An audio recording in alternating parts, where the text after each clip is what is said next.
Salam sukses.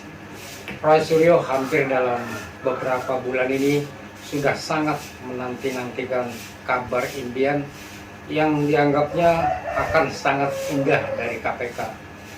Pasalnya hampir dalam 1 bulan ini Roy Suryo telah membeberkan merasa telah menemukan hingga sempat penemuannya itu viral soal adanya dugaan keterkaitan terhadap pelanggaran hukum yang dilakukan oleh Kaisang atas tuduhan gratifikasi soal pesawat jet yang ditumpangi oleh Kaisang.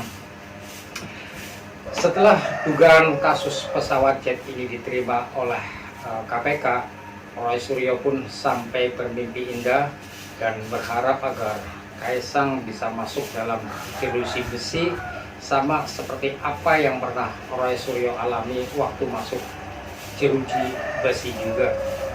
Nah, setelah lama penantian Roy Suryo ini terhadap jawaban dari KPK, akhirnya mendapatkan kabar juga langsung dari KPK. Tetapi ternyata semua mimpi indah Roy Suryo adalah menjadi zong. Lalu seperti apa momen harapan Roy Suryo menjadi zong? Inilah videonya. Halim kemudian landing di Solo pada tanggal 17 September, itu yang meriah tadi, yang ramai viral itu.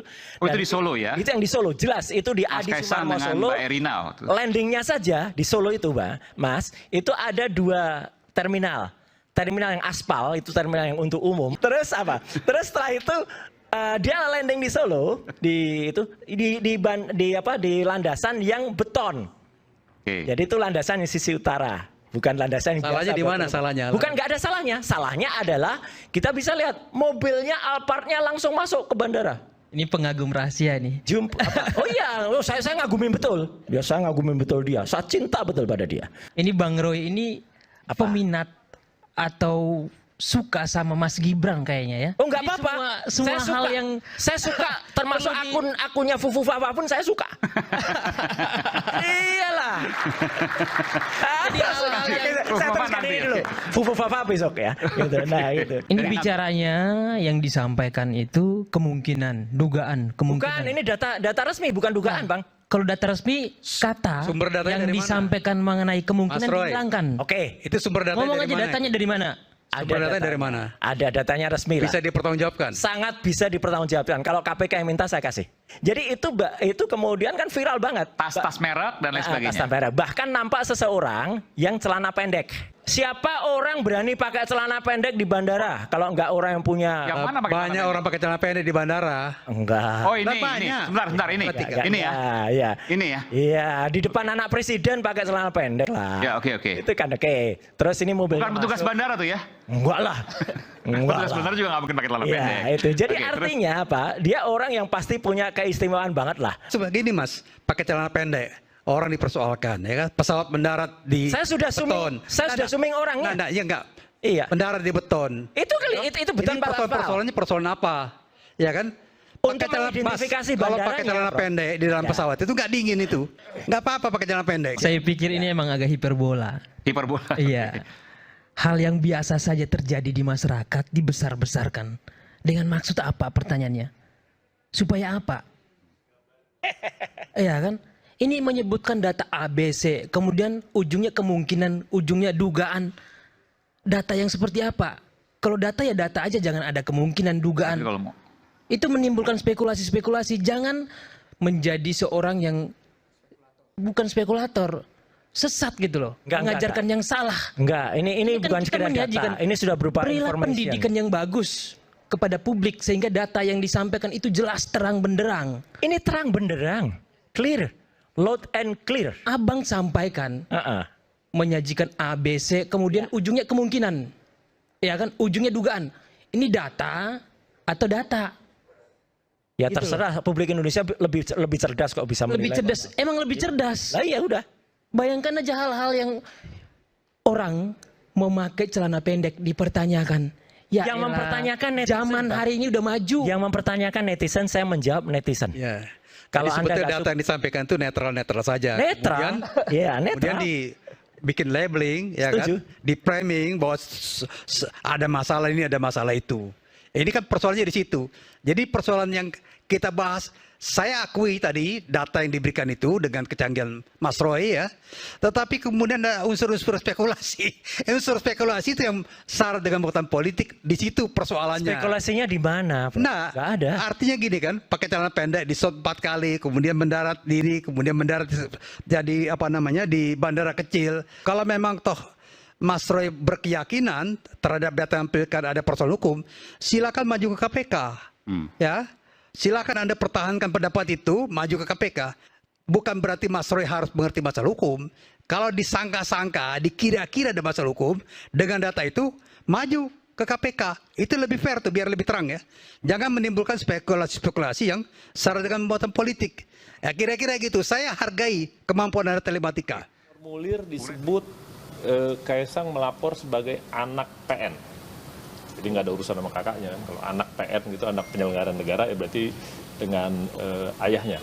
Berarti akhirnya bakal dipanggil, klarifikasi. Belum tentu, belum tentu. Kita lihat lagi aja dulu. Kan pasti gua seminggu dong mikir gitu kan. Ya. Datang ke sini bukan karena undangan, bukan karena panggilan, tapi inisiatif saya sendiri.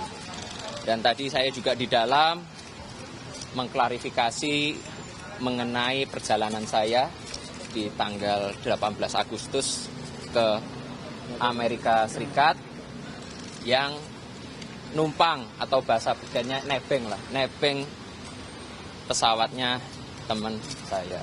Dia nggak bisa bedain antara nebeng sama minjem. Kalau ada seseorang punya motor, misalnya Mas Aiman punya motor ya, terus saya datang, Mas, aku pinjem, aku mau naik motornya nih. Oh silahkan nebeng. Setelah saya naik, Mas Aiman nggak naik motor itu, orang lain sudah naik motor itu. Saya nebeng atau minjem? Terkait dengan kejadiannya, sebenarnya waktu itu Mas Kaisang itu sudah rencana berangkat ke Amerika di sekitar tanggal 20 Agustus. Rencana pakai pesawat komersial, kebetulan ada temannya yang juga berangkatnya searah di tanggal 18 Agustus, makanya barenglah nebeng. Bisa saja orangnya tidak ikut, ya kan? Nah, Tapi kan ada pilotnya. Lah kenapa harus ikut? Maksudnya gimana? Pakai aja. Bisa gini nih. Pilotnya temennya gitu.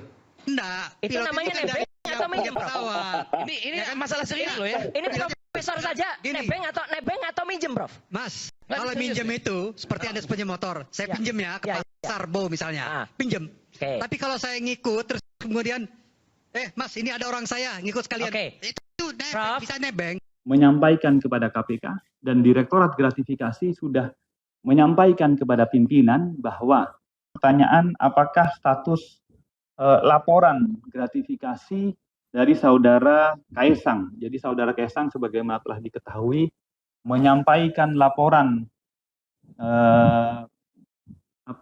penerimaan yang merasa penerimaan tersebut apakah gratis atau tidak, yang bersangkutan telah menyampaikan kepada KPK dan Direktorat Gratifikasi sudah menyampaikan kepada pimpinan bahwa karena yang bersangkutan bukan merupakan penyelenggara negara, maka kemudian laporan tersebut nota dinasnya dari Deputi Pencegahan dalam hal ini menyampaikan bahwa laporan tersebut tidak dapat diputuskan apakah gratifikasi atau tidak. Kasus seperti ini, KPK kalau nggak salah sebelumnya telah menerima juga ada 3 kali. Juga misalnya pernah Mas Boyamin menyampaikan ke KPK, tetapi karena Mas Boyamin itu bukan penyelenggara negara, maka kemudian tidak dapat oleh KPK ditetapkan statusnya sebagai gratis atau tidak. Juga pernah seorang dokter tersebut dokter dari swasta, menerima dari pasien. Tapi karena dokternya tersebut dokter swasta, maka kemudian juga oleh KPK diputuskan untuk tidak dapat ditetapkan sebagai gratifikasi atau tidak. Yang ketiga, pernah juga seorang guru. Guru ini juga guru swasta yang menerima dari wali murid setelah kenaikan. Maka kemudian KPK juga pernah memutuskan bahwa laporan tentang gratis atau tidaknya kami putuskan tidak sebagai merupakan gratifikasi. Jadi demikian halnya juga kembali saya tegaskan bahwa laporan dugaan gratifikasi yang dilaporkan saudara Kaisang oleh saudara Deputi Pencegahan sudah disampaikan ke pimpinan bahwa dalam pandangan Kedeputian Pencegahan yang berwenang selama ini memutuskan memberikan nota dinas kepada pimpinan apakah gratifikasi atau tidak, itu menyampaikan bahwa karena yang bersangkutan bukan penyelenggara negara dan juga sudah dewasa, sudah terpisah dari orang tuanya, menyampaikan bahwa Kedeputian Pencegahan tidak dapat memutuskan atau menyampaikan ini bukan gratifikasi.